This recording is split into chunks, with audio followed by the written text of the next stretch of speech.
Welcome to OTT junction Bigg Boss Tamil season 7. So Archana fans மீட்டுக்கான எல்லா ஏற்பாடுகளும் வெகு சிறப்பாக பண்ணி முடிச்சிட்டாங்க. ஸ்டேஜ் இஸ் செட், ஸ்டேஜ் ரெடியாக இருக்குது. ரசிகர்களும் ரொம்ப தயாராக இருக்காங்க. அர்ச்சனாவுடைய என்ட்ரிக்காக தான் வெயிட்டிங்கு. நிறையா சிறப்பான பல நிகழ்வுகள் அதில் நடக்க போகுது, அது ஒரு விஷயம்.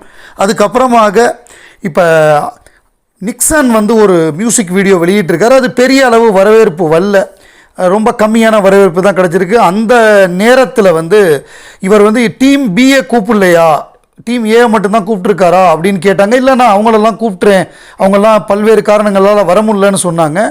ஸோ இப்போ நிக்சனை பொறுத்தவரைய நம்ம எப்படி பார்க்குறோம் அப்படின்னா, நிக்சன் ஒரு புள்ளி கேங்குடைய மிக முக்கியமான ஆள்.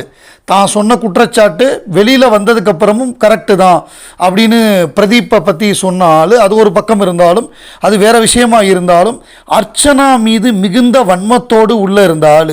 ரொம்ப கடுமையான எதிர்ப்பு அர்ச்சனாவுக்கு தெரிவித்த ஆள்னால் அது மிக முக்கியமாக மாயா பூர்ணிமாவுக்கு ஆதரவாக அதை பண்ணது நிக்சன் தான். ஸோ அப்படிப்பட்ட நிக்சன் ஒரு மியூசிக் ஆல்பம், ஒரு யூடியூப் வீடியோ வெளியிடுறாரு. அதை அர்ச்சனா வாழ்த்தி போட்டிருக்காங்க அவங்களோட ஸ்டோரியில். அது ஒரு பெரிய விஷயம். என்னென்னா, அவங்க என்ன போட்டிருக்காங்க அப்படின்னா, கிரேட் ஒர்க் அப்படின்னு போட்டு, நட்ராஜன் நாட்டியன் போட்டு, ஆல் த பெஸ்ட் நிக்சன் அஃபீஷியல்னு போட்டு, boost your confidence listening to அப்படின்னு போட்டு லிங்க் போட்டு அதை யூடியூப் லிங்க்கு கொடுத்துருக்காங்க. ஸோ அர்ச்சனா இவ்வளவு பெருந்தன்மையாக நடந்துக்கிட்ட விஷயங்கிறது பெரிய விஷயம். நான் இதை எப்படி பார்க்குறேன்னா, பாரதி அவர்களுடைய மகாகவி பாரதியுடைய கவிதை வரிகள், பகைவனுக்கு அருள்வாய் நன்னெஞ்சே, பகைவனுக்கு அருள்வாய், புகை நடுவினில் தீ இருப்பதை பூமியிற் கண்டோமே நன்னெஞ்சே, பூமியிற் கண்டோமே, பகை நடுவினில் அன்புரு வானம் நம் பரமன் வாழ்கின்றான் நன்னெஞ்சே, பரமன் வாழ்கின்றான் அப்படின்னு சொல்லி, பகைவனுக்கு அருள்வாய் நன்னெஞ்சே அப்படின்னு சொல்லி ஒரு மாபெரும் ஒரு கவிதை அவர் எழுதியிருக்கார். புதுக்கவிதை, அவருடைய பாரதியார் கவிதைகளில் அது மிக முக்கியமான ஒரு கவிதை. ஏன்னா, எதிரிக்கும் அருள் செய், அதாவது ஒருத்தன் நம்ம எதிரி, அவன் நம்மள்கிட்ட எவ்வளவு கேவலமாக நடந்துக்கிட்டாலும் அவனுக்கும் கருணை காமி அப்படின்னு சொல்கிற மாதிரியான அந்த வரிகள் இது குறிப்பாக நிக்சனுக்கு மிக சரியாக பொருந்தும். எதனால் சொல்கிறேன் அப்படின்னா, உள்ளுக்குள்ளே புள்ளி கேங் ஏற்கனவே செட் ஆகிருக்கு. அந்த புள்ளி கேங் செட் ஆகிறப்ப நம்ம அர்ச்சனா ஒயில்டு கார்டாக உள்ளே போகிறாங்க. அவங்க ஏற்கனவே ஒரு 3-4 வாரம் அவங்கெல்லாம் ரொம்ப க்ளோஸ் ஆகிட்டாங்க, ஃப்ரெண்ட் ஆகிட்டாங்க. அதில் சண்டை போட்டவங்க கூட ஒயில்டு கார்டு வந்தவொடனே எல்லாம் ஒன்றாயிட்டாங்க. பிரதீப் ஆண்டனி முதற்கொண்டு, பிரதீப், மாயா எல்லாமே ஒன்று சேர்ந்துட்டாங்க. அதில் குறிப்பாக நிக்சன். ஸோ நிக்சன் இந்த புள்ளி கேங்கோடு சேர்ந்து மென்டல் டார்ச்சர் கொடுத்ததில் மிக முக்கியமான ஆள், ரொம்ப கத்துன ஆள் நிக்சன். ஐஷு இவங்கெல்லாம் ரொம்ப முக்கியமாக, ரொம்ப தினேஷாக இருக்கட்டும், அர்ச்சனாவாக இருக்கட்டும், அவங்களெல்லாம் கடுமையாக இது பண்ணார். குறிப்பாக அர்ச்சனா மீது மிகுந்த வன்மத்தை காமிச்சது யாருன்னா நிக்சன் தான். ஆனால் நிக்சனுக்கு உள்ளே இருந்த பொழுதே அன்பை காமித்தவர் அர்ச்சனா. ஏன்னா அவன் அர்ச்சனாவோட வயது கம்மி, ரொம்ப ஒரு ஏழ்மையான ஒரு சூழ்நிலையிலேருந்து வந்திருக்கேன்னு சொல்கிறான். அப்படிப்பட்டவன் அவனோட ஃபோக்கஸை லூஸ் பண்ணி அவன் வீணாக போயிடக்கூடாது இந்த குரூப்போட அப்படின்னு சொல்லி அட்வைஸ் பண்ணுறாங்க. அவன் அந்த அட்வைஸை கேட்க தயாராக இல்லை. நம்பர் 1. நம்பர் 2 அப்படின்னு பார்த்தோன்னா, அவன் அந்த ஒரு பர்டிகுலர் பிளேயர், அவங்களோட பேர் மறந்து போச்சு, அவங்க சீரியலெல்லாம் நடித்தாங்க, பாரதி கண்ணம்மா சீரியலெல்லாம் நடித்தாங்க. வினுஷா, கரெக்ட், வினுஷாவா?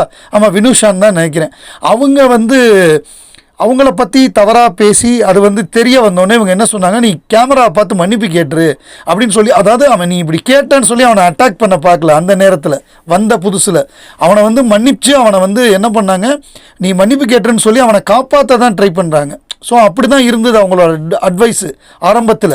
ஆனால் அதுக்கப்புறம் போக போக போக எப்படி போச்சு அப்படின்னா, ஒரு கட்டத்தில் நிக்சன் சொருகிருவேன், நீலாம் ஒரு பொம்பளையா, மூஞ்சியை பாரு, சி அப்படின்னு சொல்கிற அளவுக்கு, அதாவது நீலாம் யார் அப்படின்னு கேட்டான். அதாவது அர்ச்சனா யாராம், அர்ச்சனா விஜே அப்படின்னு ரொம்ப பாப்புலராக இருந்தவங்க, சீரியலில் நடித்தவங்க ராஜாராணியில். அதுக்கப்புறம் தான் அவங்க பிக் பாஸுக்கு போயிருக்காங்க. பிக் பாஸுக்கு முன்னாடி நீ யார், நீ அர்ச்சனாவை பார்த்து யாருன்னு கேட்குற.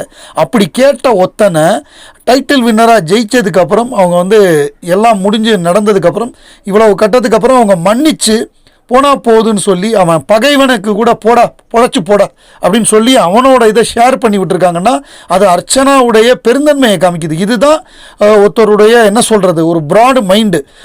ஆனால் நிக்சன் நல்லவனாக ஆகணும், அவன் தான் பண்ண தவறுகளை திருந்தி மன்னிப்பு கேட்கணும் அப்படிங்கிறதெல்லாம் இருக்குது.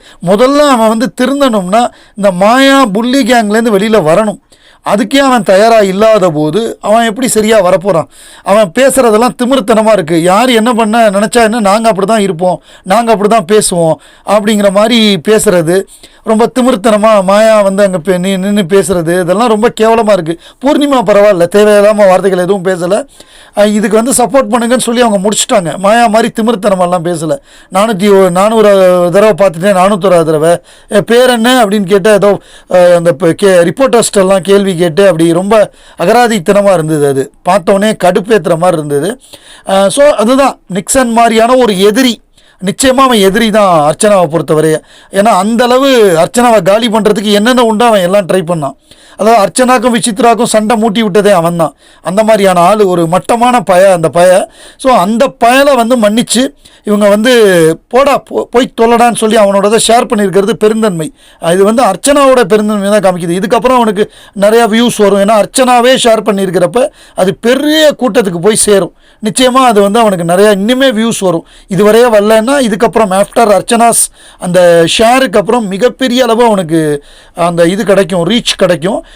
பட் நான் தனிப்பட்ட முறையில் வந்து இது பெரிய விஷயமாக தான் பார்க்குறேன். இது பண்ணியிருக்க தேவையில்லை. ஏன்னா விஷ்ணுவோ தினேஷோ மணியோ அவங்க யாருமே கண்டுக்கல இவனை.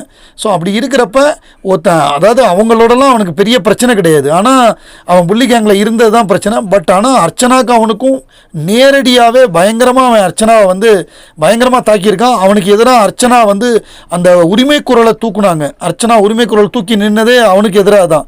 இப்போ அவனையே மன்னிக்கிறாங்கன்னா அதுதான் அர்ச்சனாவுடைய பெருந்தன்மை.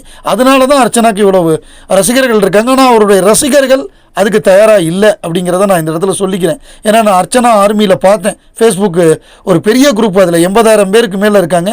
அவங்க யாருமே யாரையுமே மன்னிக்க தயாராக இல்லை. அதுதான் ரசிகர்களோட மனநிலையாக இருக்குது. மணிச்சந்திரா ஃபேன்ஸ் மீட்டு அதில் சில பிக்சர்ஸ்லாம் வெளியில் வந்திருக்கு. ஸோ அது வேறு ஒரு யூடியூப் சேனல் பண்ணுறாங்க. ஸோ அதனால் அது அவங்களுடைய காப்பிரைட்ஸ் மெட்டீரியல்.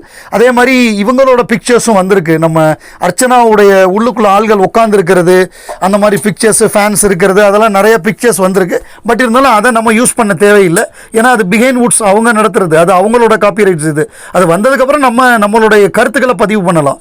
நம்ம அவங்களோட பிக்சரையோ அவங்களோட வீடியோவையோ நம்ம பதிவு பண்ண தேவையில்லை. ஸோ அதனால் நான் அதை போட போகிறதில்லை. ஸோ இதெல்லாம் தான் வந்திருக்கு. இதெல்லாம் தான் அப்டேட் இப்போ நடந்துக்கிட்டு இருக்குது. எப்படியும் 5:30க்குள்ளே ஆரம்பிச்சிருவாங்க ஃபேன்ஸ் மீட்டு. எல்லா ஏற்பாடுகளும் ரெடியாக இருக்குது. இவருக்கும் ஆரம்பிச்சிருப்பாங்க. இவருக்கு ஆரம்பித்து உள்ளேருந்து 2-3 பிக்சர்ஸ் வந்து வெளியில் வந்திருக்கு.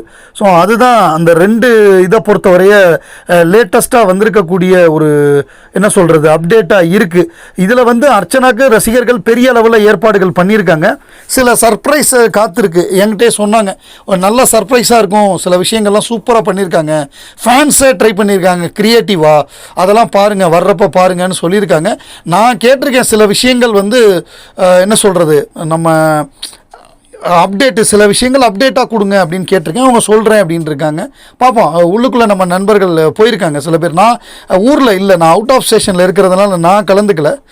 பட் கலந்துக்கிறவங்க ஹாப்பியாக ஜாலியாக என்ஜாய் பண்ணுங்கள், முழுமையாக செலிப்ரேட் பண்ணுங்கள் அந்த ஃபெஸ்டிவலை. ஏன்னா மற்றவங்களுக்குலாம் இந்த மாதிரி ஃபெஸ்டிவல்னு போடல, மற்றவங்களுக்குலாம் ஃபேன்ஸ் மீட்டு அப்படி தான் இருக்கும். நமக்கு தான் அர்ச்சனா ஃபேன்ஸ் ஃபெஸ்டிவல் அப்படின்னு போட்டிருக்காங்க. அதை வந்து பெரிய திருவிழாவாகவே ஒரு பண்டிகையாகவே கொண்டாடி தீர்த்துருங்க.